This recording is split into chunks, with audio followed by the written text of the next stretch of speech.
Hola, bienvenidos a nuestro podcast. ¿Qué nos pasó? Reflexiones sobre el conflicto armado en Colombia. Hoy queremos tener una conversación sincera sobre lo que nos pasó en nuestro país, por qué pasó y qué podemos aprender de todo eso. Más que una clase o una exposición, queremos hablar desde lo que hemos investigado, pero también desde lo que sentimos al conocer las historias reales detrás del conflicto. Hemos leído informes como el de la Comisión Histórica del Conflicto y sus víctimas, el Basta Ya del Centro Nacional de Memoria Histórica y el Acuerdo Final de Paz. También vimos los documentales El silencio de los fusiles y Rostros de Paz, que nos ayudaron a entender el conflicto desde las voces de quienes lo vivieron. Además de lo que hablamos anteriormente, hoy queremos mirar más allá del pasado, queremos hablar del presente, de cómo seguimos caminando a la paz, de los retos que tenemos como generación y también de las pequeñas acciones que pueden transformar a un país, en este caso a nuestro país. También es importante recalcar que para este primer episodio no vamos a hacer como un recorrido histórico por lo que es el conflicto armado y los acuerdos de paz, ya que como dijo nuestra compañera, nos vamos a basar en muchos libros, en documentales que tratan esto y que lo narran de una perspectiva mucho más correcta de lo que podemos tener nosotros. Nosotros más bien vamos a tratar de dar una opinión, de dar nuestro punto de vista y de tratar ciertos temas que si bien tienen que ver con la parte histórica, también tienen que ver, como dijo nuestro compañero, con el más allá, qué hay después de, qué vamos a hacer después de toda la historia de este conflicto, dónde quedamos nosotros en nuestro papel de estudiantes y en nuestro papel de jóvenes en la sociedad. Cuando uno empieza a leer sobre la historia del conflicto colombiano, lo primero que se da cuenta es que esto no empezó de un día para otro. Desde los años 40, con la violencia entre liberales y conservadores, ya se venía sembrando una división muy profunda. Muchos campesinos fueron desplazados y perdieron sus tierras y su voz. En este contexto aparecieron las guerrillas, que al principio decían luchar por la igualdad, pero con el tiempo se fueron alejando de esas ideas y el conflicto se volvió cada vez más violento y más complejo. Sí, ¿y saben qué es lo más triste? Es que mientras tanto las víctimas quedaban en medio. En el documental El silencio de los fusiles se muestra cómo después de décadas de guerra, los mismos combatientes empezaron a darse cuenta de que nadie estaba ganando. Y en Rostros de Paz aparecen testimonios muy duros de excombatientes que intentan rehacer su vida y de víctimas que, pues, a pesar de todo esto, deciden perdonar. Escucharlos cambia completamente la forma en que uno entiende la historia. Total.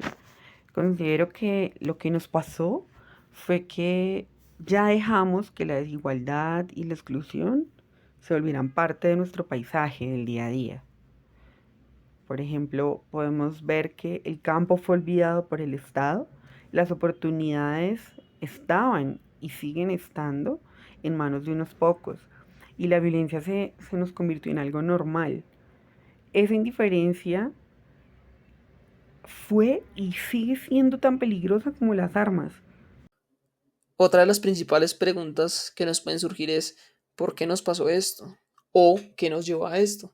Yo creo que para responder esta pregunta hay que entender un eje central que vamos a hablar a lo largo y es que no hemos aprendido a escucharnos, tampoco hemos aprendido a respetar la opinión distinta del otro.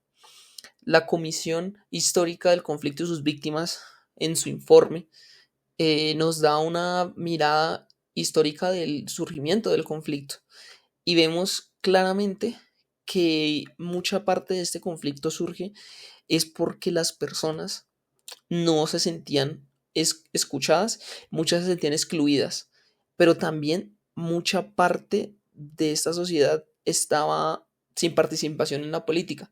Entonces, si sumas esos dos factores, en el cual por un lado hay personas que no se sienten escuchadas y por el otro lado hay personas con poca participación, pues simplemente muchas de esas personas lo que desemboca es que uno de sus caminos para que sean escuchados, para que sus peticiones sean escuchadas, es la guerra. Entonces, muchas de estas organizaciones vemos que se va a surgir es en base a la exclusión y la marginación de ciertos sectores de la sociedad y la poca participación de otros.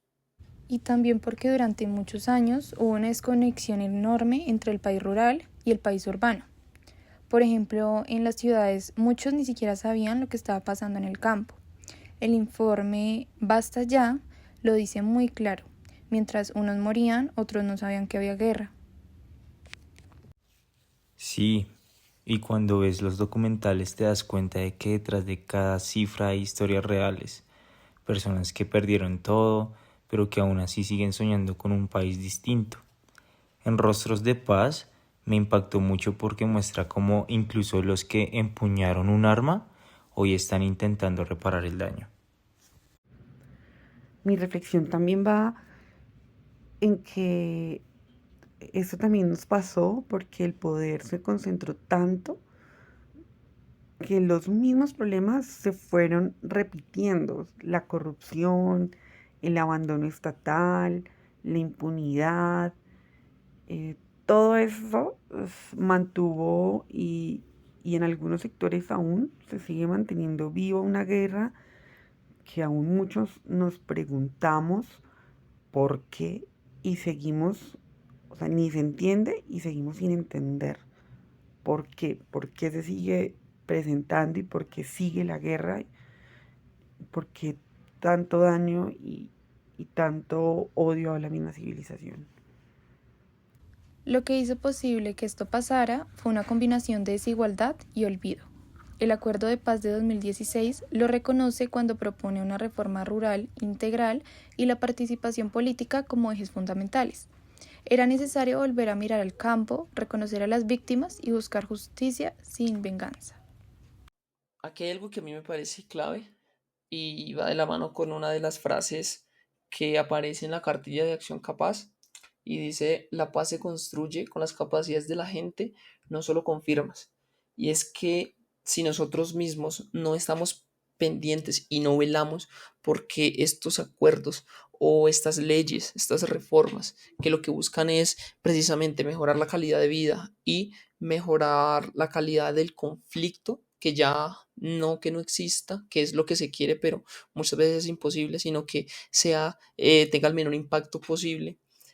Debemos estar pendiente de eso, pero muchas veces lo que mata este tipo de procesos es la indiferencia de la gente, que simplemente dice como, ah, bueno, ya firmaron, ya está eso, listo, pero no funciona así, no simplemente porque lo diga un papel se va a hacer realidad, sino que tenemos que nosotros también hacer partícipes de este cambio, de esta transformación, y mucha gente simplemente es indiferente a todo este proceso y este cambio que se da. Sí, exacto. Lo que permitió que la guerra durara tanto más que todo fue la indiferencia, pero también la falta de educación en la historia del país. Eso es muy importante dado que, pues si las nuevas generaciones no conocen lo que pasó, terminarán cometiendo los mismos errores. Y es claro que más allá del acuerdo político, la paz también tiene que ver con la empatía, que es algo que nos falta como sociedad un montón. eh, Tiene que ver con reconocer que no existen buenos o malos absolutos. Sencillamente existen seres humanos que vivieron circunstancias extremas. Por eso no se debe juzgar. La comprensión no borra el daño, pero algo sí es claro, que sí se puede evitar que se repita. No podemos apaciguar violencia y guerra con más violencia, rechazo y guerra. El 2025 nos encuentra con muchos avances, pero también con nuevos desafíos. El posconflicto ha mostrado que firmar la paz no basta, hay que sostenerla. En muchas regiones, las comunidades siguen esperando que se cumplan los compromisos del acuerdo: tierras, educación, infraestructura, oportunidades reales. Y tal vez lo más difícil es que aún hay personas que no creen en la paz. Tal vez porque no la han sentido, porque siguen viviendo en territorios olvidados tal vez. Por eso la implementación debe llegar con hechos, no solo con los discursos que antes hemos tenido. De nada sirve hablar de reconciliación si no hay una justicia social.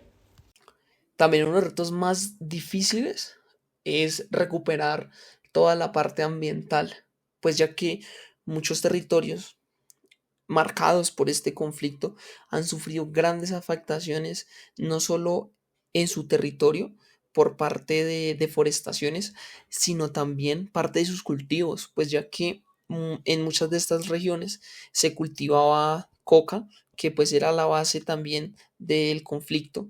Y después de firma estos acuerdos y diferentes políticas, pues han habido estrategias de rociamiento de glifosato, lo que contamina fuentes hídricas y lo que mata cultivos tanto legales como ilegales. Entonces, hay que aquí tener en claro y recordar que el campo no se puede morir, porque el campo eh, es el eje central de la paz. Entonces, si el campo llega a morir, este proceso de paz también llega a morir. Y tal vez tenemos ahorita que no olvidarnos del papel de los líderes sociales. Ellos son los verdaderos constructores de paz, pero también las principales víctimas en los últimos años, si nos damos cuenta. Defender la vida, el agua o los derechos humanos no debería ser una sentencia de muerte para nadie. Nosotros los jóvenes no cargamos la culpa de la guerra, pero sí tenemos la responsabilidad de cuidar la paz. No basta con ser indiferentes. Cada vez que participamos, que escuchamos al otro o que respetamos una opinión diferente, estamos haciendo paz desde lo cotidiano. Creo que ahí entra la educación. No una educación solo de memoria, sino de empatía. Aprender a reconocer el dolor ajeno sin caer en la indiferencia. La escuela puede ser ese primer escenario de reconciliación.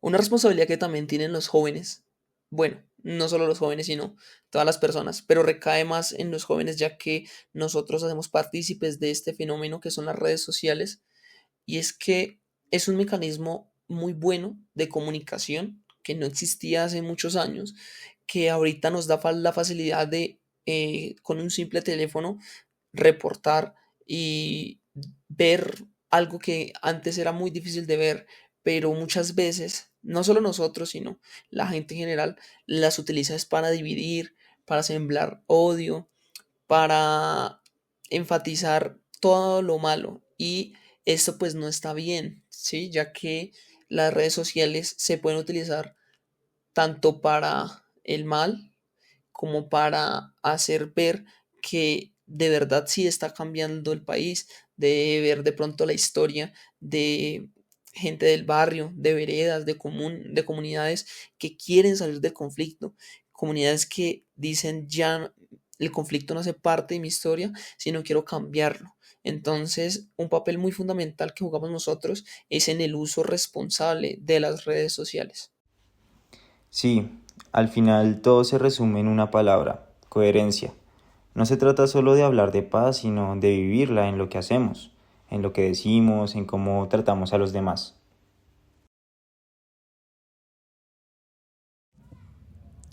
A veces se siente que el país avanza y retrocede al mismo tiempo, pero lo importante es no dejar de caminar. Cada paso cuenta, incluso los pequeños. Así como se construye una casa ladrillo a ladrillo, la paz se levanta con cada acto de empatía. La Comisión de la Verdad nos dejó una enseñanza muy poderosa. Escuchar es una forma de sanar. Y cuando un país aprende a escuchar, aprende también a lo más importante, a perdonar. Tal vez ahí está la verdadera reconciliación.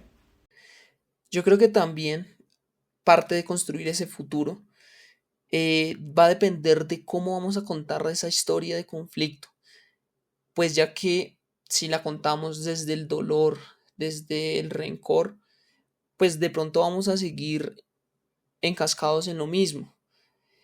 No se trata de romantizarla o de hacer ver cosas que no son, porque la historia está y no se puede cambiar, sino hay que entender que por lo mismo de que no se puede cambiar, tenemos que tener una actitud positiva hacia adelante.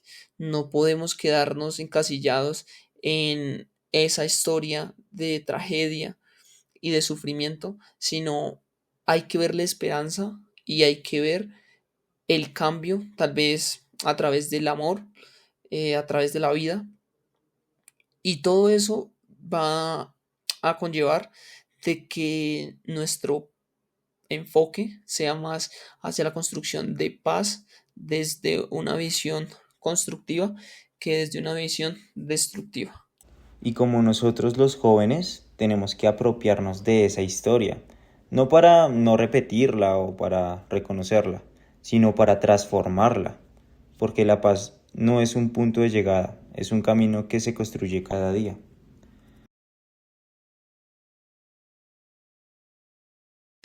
Yo creo que lo más valioso que nosotros podemos hacer es no ser indiferentes, es involucrarnos más, es tal vez ir más allá, no simplemente quedarnos con lo que vemos, con lo que leemos, sino de realmente involucrarnos, porque la paz inicia cuando nosotros decidimos no quedarnos callados con esa opinión que tenemos, con esa visión distinta y también con escuchar esas historias que a veces tal vez nos incomoden un poco, que a veces tal vez choquen con nuestros pensamientos, pero el verdadero cambio y la verdadera paz la vamos a encontrar es en entenderlas y no en rechazarlas.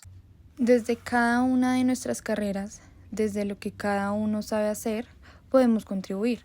No se trata solo de grandes gestos, sino de pequeñas acciones. Respetar, dialogar, informar, acompañar, cada acto cuenta. Y también mantener viva la memoria, no para quedarnos en el pasado, sino más que todo para no repetirlo. Como dicen, recordar es resistir. Colombia todavía está sanando y nosotros somos parte de esa historia. Hablar de conflicto no es revivir el dolor, aunque claro, duele.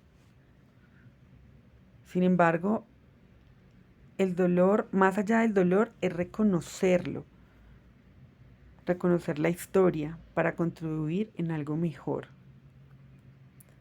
Si realmente queremos una paz estable y duradera, es importante empezar por reconocer lo que nos pasó y comprometernos a que nunca más vuelva a suceder.